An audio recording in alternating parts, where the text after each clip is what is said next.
métti bu leen di xaar te opposition bi aussi xam nga opposé dafa yomb tamit. dafa yomb nag toog di critiquer rek di wax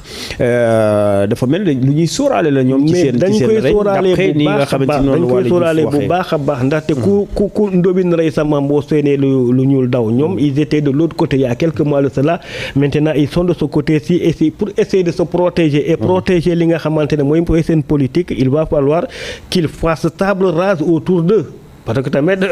il faut gérer avec les coups de franche. Bon, c'est de la réelle politique tamit, c'est la politique qui est ainsi faite. Si tu as les moyens, tu as les moyens de diminuer la force de ton adversaire politique, tu le fais, mais que ça soit quand même des moyens légaux. Il faut pas utiliser de la calomnie, il faut pas utiliser de la force. ñoom li nga xamante loolu lañ bay bu ñu nekkoon ci opposition bi ngir jéem wàññi sa li nga xamante mooy say concurrent mbir mi daal nañ ko teg ci yoon rek qu'on laisse la justice faire son travail correctement et je suis sûr que la justice en faisant son travail correctement on va savoir exactement qui sont ces opposants milliardaires, comment ils ont eu leur milliard, est-ce que c'est légal ou pas. Tant que defuñu loolu daal les gens de déclaration intempestive day continuer. Donc pour mettre fin à tout ça, la justice aussi doit entrer en action parce qu'on a tellement besoin que cette justice-là entre en action pour au moins avoir un début par rapport à la traque de ces biens supposément acquis. D'accord. Bu ñu ñëwee ci la visite de Jean-Luc Mélenchon tey ñu ngi Ndakaaru war na amal sur invitation du parti PASTEF moom Jean Mélenchon nga xamante ni njiit la ci parti wala mouvement boobu nga xamante ni moom moo di la France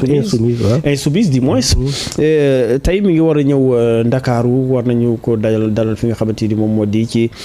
permanence Diomaye président bu fa jógee ci ngoon gi à 16h war na animer benn conférence de presse fële ci université Cheikh Anta Diop de Dakar ci kanamu étudiants yi ñu war fa waxtaanee relation Europe Afrique loolee tamit noo ko jàngatee cette maanaam visite amicale nga xamante ni la France insoumise ak Pastef ñu ngi koy am ñu bëri ñu ngi ci commencé di gis que ni Pastef maanaam relation boobu tamit ñu bëri jàpp na ne en tout cas de relation boo xam ne si ni tey mën na amal njëriñu Sénégal parce que dañuy jàppoon ne ñooñu ci gauche bi lañu bokk et puis yoruñu dara benn pouvoir boo xam ne si ni tey war nañ mën a di sceller ay relations entre la France et le Sénégal nga xamante ni comme ni ñu ko doon gisee Macron mooy nga xamante ni moom mooy président bi mënu daan gis moom moo doon amalante ay demlanteeg ñi nga xamante ni ñoom ñoo di autorités yi mais finalement gis nañu ba léegi Ousmane Sonko le Pastef ñoom ñi ngi ci ñi nga xamante ni moom moo di gauche bi muy Jean-Luc Mélenchon mi jiite le mouvement la France insoumise. Ben man je trouve tout à fait normal que ñu invité Jean-Luc Mélenchon fii ci Sénégal parce que tamit durant les années de Brésil nga xamante ne Pastef ñu ngi ko doon torturer durant les années de Brésil Pastef ñu ngi leen doon brimer ñu ngi leen doon rey ñu ngi leen doon toj kaso en France. Jean-Luc Mélenchon kese moo doon yëkkati la voix pour protéger pour essayer de dénoncer li nga xamante ne mooy la régression des libertés au Sénégal donc c'est tout à fait normal que waa Pastef te bu ñëwee ci nguur gi ñu daal di inviter Jean-Luc Mélenchon te c'est pas l'État du Sénégal qui a invité Jean-Luc Mélenchon mais c'est le parti Pastef donc c'est tout à fait normal que deux partis politiques ñu mun a am ay relations te boo xoolee en termes de politique li nga xamante ne moom la Pastef di incarner ak la France insoumise boobu ci France c'est comparable ñoo bokk li nga xamante ne mooy idéologie donc yow boo ñëwee ci nguur ba jël ñi nga bokkal idéologie ñooñu ngay njëkk invité waxtaan ak ñoom léegi bu ñu demee ci wàllu relation diplomatique entre état et état là tu peux inviter ki nga xamante ne mooy le président de la France Emmanuel Macron mu ñëw mais à l'état actuel des choses moi je trouve pertinent que Jean-Luc Mélenchon vienne au Sénégal rencontrer ñi nga xamante ne ñoom la yàggoon soutenir à distance te yàlla def ñoom ñu am ci nguur gi mu ñëw ñu xool naka la ñuy gën a renforcer li nga xamante ne mooy relation yi diggante ñaari partis politiques yi demet échange idée ci li nga xamante ne mooy maanaam naka la ñu gisee l'avenir de la gauche en général ci jamono ji nga xamante ne c'est l'ultralibéralisme qui est en train de dicter sa loi et te l'ultralibéralisme gis nañ fu mu jëmee monde bi mooy maanaam bopp sa bopp la te loolu nekk na li nga xamante ne ñun ak que économie yi ñu am bopp sa bopp arrangé wuñu ñu lu ñu arrangé jamono ji mooy maanaam naka la ñuy mettre en commun li nga xamante ne moom la Sénégal bokk naka la ñuy def ba maanaam développement muy am nekk développement bi nga xamante ne un développement harmonieux lay doon mais mu nekk lu safaanoo ak li nga xamante ne mooy gis-gis libéraux yi. La venue de Jean-Luc Mélenchon au Sénégal, moi Jean-Luc Mélenchon c'est un homme politique français bi nga xamante ne je lui voue beaucoup de respect parce que j'ai vu les combats qu'il est en train de mener en France même pour les Africains yi nga xamante ne en France tey jii boo wax kan mooy défendre seen cause fii dañuy mos Jean-Luc Mélenchon. Il se retrouve beaucoup plus dans la politique de Jean-Luc Mélenchon que dans la politique de Emmanuel Macron ou de l'extrême droite bi nga xamante ne jamono ji c'est Bardella moo ko incarné te boo xoolee tamit ci li nga xamante ne dem na ci sondage sax Bardella il est en pole position pour remplacer ki nga xamante ne mooy Emmanuel Macron à la présidence française te une fois que l'extrême droite française arrivera au pouvoir imagine difficulté yi nga xamante ne ñun suñu africains yi ak képp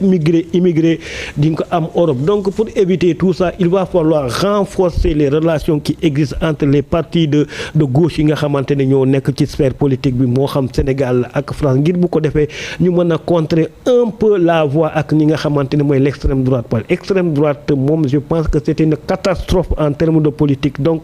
on doit pas les laisser venir au pouvoir parce que bu ñu demee ci pouvoir bi ñëpp xam nañ ni fu muy mujjee mooy maanaam ay expulsion ngay gis ay maanaam brimade yi nga xamante ne africains ñu ngi koy am day gën a di yokk donc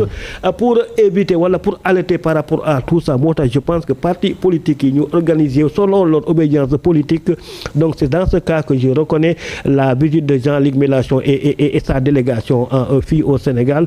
sans compter ak conférence publique bi nga xamante ne war nañ ko def tey université pour parler aux jeunes étudiants sénégalais comment repenser les relations entre l'Afrique ak ñi nga xamante ne mooy l'Occident ngir bu ko defee daal mu doon benn partenariat gagnant-gagnant partenariat gagnant-gagnant def naa loolu la ñuy yëngu ci tous les toits du monde moo xam fii le Sénégal moo xam que ça soit dans les pays de l'AES moo xam que ça soit dans l'Afrique en général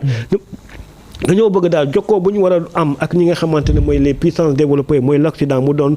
jokkoo bi nga xamante ne c'est basé sur le respect mutuel te ñoo ñu koy incarner les hommes politiques en France moi je pense que mënoo wax kenn ba génnee ci ki nga xamante ne mooy Jean-Luc Mélenchon donc je suis tout à fait d'accord et honoré que Jean-Luc Mélenchon vienne au Sénégal pas en tant qu'invité de l'État du Sénégal mais en tant qu'invité d'un parti politique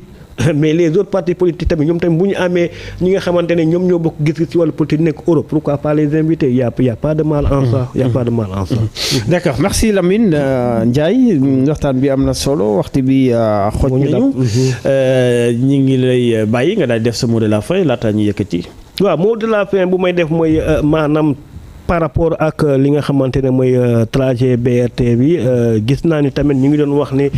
occupation anarchique trottoir bi da doon impacter un peu sur les voies réservées ñi nga xamante ne mooy tataay ak car rapide yi moo tax na boo xoolee les collectivités locales ont commencé di jéem a setal li nga xamante ne mooy trottoir yi parce que au moins sax ci voies yu ndaw yi ñu wax na bu amee oto bu paan bu amee oto bi ñu jël oto bi xaw ko pousse mu yéeg ci trottoir bi parce que fu mu doon yéeg ci trottoir boobu fa la jaaykat yi tegoon seen affaire léegi bu ñu ko fa génnee je pense que dina xaw a amoindrir li nga xamante ne mooy fluidité du transport en attendant qu'on trouve d'autres solutions pour un peu rendre beaucoup plus fluide l'occupation anarchique des trottoirs au Sénégal. Merci Lamine Ndiaye merci également